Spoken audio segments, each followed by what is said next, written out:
একটা সময় ছিল যখন আমি নাস্তিকতার ফানে পড়ে গিয়েছিলাম। প্রায়শই মুসলমানরা জিজ্ঞাসা করতে ভয় পায়, কেউ ফতোয়া না দিয়ে দেয় যে আমি কাফির হয়ে গেছি। একটি প্রশ্ন রয়ে গেছে। তখন এই প্রশ্ন আমাকে খুব চিন্তিত রাখতো। আমার নাম ইয়াসমা আসাদ গিল এবং আমি একজন অভিনেত্রী। একটা সময় ছিল যখন আমি নাস্তিকতার ফানে পড়ে গিয়েছিলাম, যখন আমি আমার স্নাতক করছিলাম। কিন্তু আলহামদুলিল্লাহ আপনার ভিডিও এবং আপনার লেকচার শুনে আমি আমার ধর্মে ফিরে এসেছি এবং আমার বিশ্বাসকে আমার কাছে ফিরিয়ে দিয়েছে। তাই এর জন্য আলহামদুলিল্লাহ। এবং আমার দেশে, বিশেষ করে আমার শহরে আসার জন্য আপনাকে ধন্যবাদ। তো প্রশ্নটি হলো, যদি আমি কিছু ভুল বলি তবে আমাকে ক্ষমা করবেন, কারণ আমার জ্ঞান অনেক সীমিত। কিন্তু যখন আমি গবেষণা করছিলাম তখন বাকি সব কিছুই আমি বুঝতে পেরেছিলাম। কিন্তু একটি প্রশ্ন রয়ে গেছে, সেটি হলো এই যে পূর্ব নির্ধারণের ধারণা এবং তারপর আমাদের অর্থাৎ মানুষ এবং জিনদের স্বাধীন ইচ্ছাশক্তি থাকার ধারণা, তাই না? তো যদি সবকিছু আগে থেকে লিখে দেওয়া হয়ে থাকে, যদি সবকিছু পূর্ব নির্ধারিত হয়, তাহলে এই যে ধারণা যে যদি একজন চোর কোথাও চুরি করে তাহলে সেটা কি আগে থেকেই লেখা ছিল না? তার জবাবদিহিতা কি স্বাধীন ইচ্ছাশক্তি অনুসারে? বোন একটি গুরুত্বপূর্ণ প্রশ্ন জিজ্ঞাসা করেছেন এবং তিনি বলছেন যে তিনি আগে একজন অভিনেত্রী ছিলেন এবং নাস্তিকতার জালে ফেঁসে গিয়েছিলেন এবং আমার ভিডিও এবং লেকচার শোনার পর আলহামদুলিল্লাহ তিনি দিনের দিকে ফিরে এসেছেন এবং আল্লাহ সুবহানাহু ওয়া তাআলা তাকে হেদায়েত দিয়েছেন। আমি আপনাকে ধন্যবাদ জানাতে চাই যে আপনি ফিল্ম ইন্ডাস্ট্রি থেকে ফিরে এসে সঠিক পথে এসেছেন। এটা খুব কঠিন। যদি মিডিয়ার জালে কেউ ফেঁসে যায় তবে বেরিয়ে আসা মুশকিল, কিন্তু আল্লাহ তাআলা অনেক মানুষকে হেদায়েত দিচ্ছেন, আপনাকে আল্লাহ হেদায়েত দিয়েছেন। তার মূল প্রশ্ন হলো তাকদীর সম্পর্কে, নিয়তি এবং স্বাধীন ইচ্ছা শক্তি নিয়ে, যে যদি আল্লাহ সুবহানাহু ওয়া তাআলা আমার তকদিরে লিখে দেন যে আমি মদ পান করব আর আমি মদ পান করি, তাহলে দায়ী কে? আল্লাহ? নাউজুবিল্লাহ। এই প্রশ্নটি খুব সাধারণ, কিন্তু প্রায়শই মুসলমানরা জিজ্ঞাসা করতে ভয় পায়, কেউ ফতোয়া না দিয়ে দেয় যে আমি কাফির হয়ে গেছি। আল্লাহ সুবহানাহু ওয়া তাআলা কোরআন মাজিদে মানুষকে প্রশ্নোত্তরের জন্য উৎসাহিত করেন। তাই কোরআন মাজিদে আপনি পড়বেন 322 বা 323 বার বলা হয়েছে কুল, কলু, এবং 323 বার আল্লাহ বলেন কুল, তাদের বলো। অর্থাৎ কোরআন মাজিদে একটি প্রশ্নোত্তরের বই। 322 বার জিজ্ঞাসা করা হয়েছে এটা কি প্রশ্ন, আল্লাহ বলেন কুল, বলো। তারা জিজ্ঞাসা করলো আল্লাহকে, কুল হুয়াল্লাহু আহাদ। তো এই কুল প্রশ্ন করা কোনো খারাপ জিনিস নয়, কিন্তু এই প্রশ্নটা খুব সাধারণ যে আমরা তাকদিরে বিশ্বাস করি, এটা আমাদের ঈমান। তাহলে আল্লাহ তাআলা যদি তাকদিরে লিখে দেন যে আমি মদ পান করব আর আমি মদ পান করি, তাহলে দায়ী কে? আল্লাহ? নাউজুবিল্লাহ। এর উত্তর হলো আমাদের বুঝতে হবে তাকদিরের মানে কি।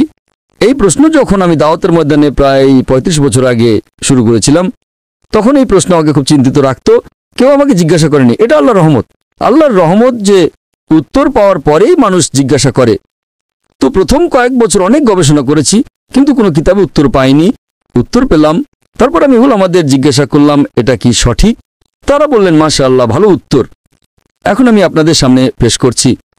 আমি উদাহরণ দিই যে যদি একজন শিক্ষক ক্লাসরুমে 100 জন ছাত্রকে পড়ান, 1 বছর পড়ানোর পর পরীক্ষার আগে শিক্ষক বলেন এই ছাত্রটি পরীক্ষায় প্রথম হবে, এই ছাত্রটি দ্বিতীয় হবে আর এই ছাত্রটি ফেল করবে। ক্ষমা করবেন, আপনাকে উদাহরণ দিচ্ছি শুধু আপনার জন্য। আর পরীক্ষার পর এটাই সঠিক প্রমাণিত হয় এই ছাত্র ফার্স্ট ক্লাস, এই ছাত্র সেকেন্ড ক্লাস, এই ছাত্র ফেল করে। আমার প্রশ্ন হলো, যে ছাত্রটি ফেল করলো সে কি বলতে পারে যে শিক্ষক ভবিষ্যৎবাণী করেছিলেন বলেই, যেহেতু শিক্ষক ভবিষ্যৎবাণী করেছিলেন যে আমি ফেল করব তাই আমি ফেল করেছি, সে কি এটা বলতে পারে? হ্যাঁ কি না? না। শিক্ষক দেখতেন যে এই ছাত্রটি মেধাবী, ঠিকমতো হোমওয়ার্ক করে, বুদ্ধিমান, এই ছাত্রটি মাঝারি, আর এই ছাত্রটি ক্লাস ফাঁকি দিত, ক্লাসে আসতো না, সিনেমা দেখত। তো শিক্ষক দেখেই ভবিষ্যৎবাণী পড়েছিলেন, আর শিক্ষক প্রায়শই সঠিক হন। কিন্তু তিনি মানুষ, ভুলও হতে পারে। ঠিক একইভাবে আল্লাহ সুবহানাহু ওয়া তাআলা একজন মানুষ নন। আল্লাহর কাছে অদৃশ্যের জ্ঞান আছে। আল্লাহ আগে থেকেই জানেন আপনি কোন সিদ্ধান্ত নিতে চলেছেন। উদাহরণস্বরূপ, এক ব্যক্তি একটা চৌরাস্তায় আসে, সে 4টে রাস্তার মধ্যে একটা বেছে নিতে পারে, রাস্তা নাম্বার 1, রাস্তা নাম্বার 2, রাস্তা নাম্বার 3, রাস্তা নাম্বার 4। সে বেছে নেয় রাস্তা নাম্বার 2।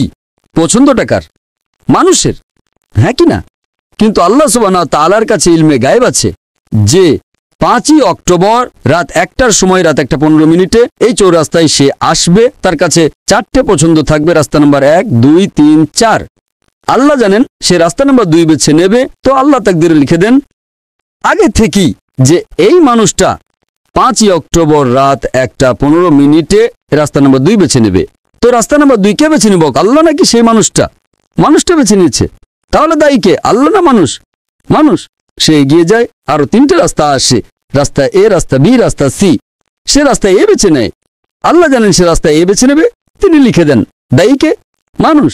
আল্লাহর কাছে ইলমে গায়েব আছে এবং আল্লাহ সুবহানাহু ওয়া তাআলা কখনোই ভুল করেন না। আপনাকে পছন্দ দিয়েছেন, আপনি চুরি করে জীবন কাটাতে পারেন অথবা সততার সাথে, আপনি সততার সাথে কাটান, আল্লাহ তাআলা লিখে দেন যে এই মানুষটা সততার সাথে জীবন কাটাবে। তাহলে দায়ী কে? মানুষ। একটা হাদিসে আসে যে দোয়া তকদিরকে বদলাতে পারে, এটা সঠিক। উদাহরণস্বরূপ, আপনি পরীক্ষায় বসেন, আপনার পরীক্ষা খুব খারাপ হয়, আপনি জানেন ফেল করতে চলেছেন, আপনি বাড়িতে এসে দোয়া করেন, হে আল্লাহ আমাকে পাশ করিয়ে দাও। আল্লাহ সুবহানাহু ওয়া তাআলা আগে থেকেই জানেন যে আপনি এই তারিখে পরীক্ষায় বসতে চলেছেন আর আপনি ফেল করবেন। আল্লাহ এটাও জানেন যে আপনি বাড়িতে এসে দোয়া করবেন, হ্যাঁ কি না? আল্লাহ এটাও জানেন যে আল্লাহ দোয়া কবুল করবেন কিনা। আল্লাহ দোয়া কবুল করে নেন। তো তকদিরে লেখা থাকে যে এই মেয়েটি পরীক্ষায় যায়, ফেল করতে চলেছিল, বাড়িতে এসে দোয়া করে, আল্লাহ দোয়া কবুল করে নেন এবং তাকে পাশ করিয়ে দেন। তো আমরা জানি না কি হতে চলেছে, তাই দোয়া করা ভালো জিনিস। তাই আল্লামা ইকবাল বলেন, खुदी को कर इतना बुलंद कि हर तकदीर के पहले खुदा बंदे से खुद पूछे तेरी रजा क्या है। सुभान अल्लाह। তো তকদিরের মানে হলো আল্লাহ সুবহানাহু ওয়া তাআলা আপনাকে ইচ্ছা শক্তি দিয়েছেন 100% না 95, 98। আমি চাই আমি পৃথিবীকে ধ্বংস করে দেবো, আল্লাহ তা করতে দেবেন না। কিন্তু আল্লাহ আপনার পছন্দ আপনার উপর ছেড়ে দিয়েছেন, আপনাকে হেদায়েত দিয়েছেন কোরআন এবং হাদিসে। আপনি অনুসরণ করবেন কি করবেন না সেটা আপনার উপর স্বাধীন ইচ্ছা শক্তি আছে। কিন্তু যদি আপনি কোনো ভুল করেন আপনি দায়ী, আপনি কোনো ভালো কাজ করেন আপনি দায়ী।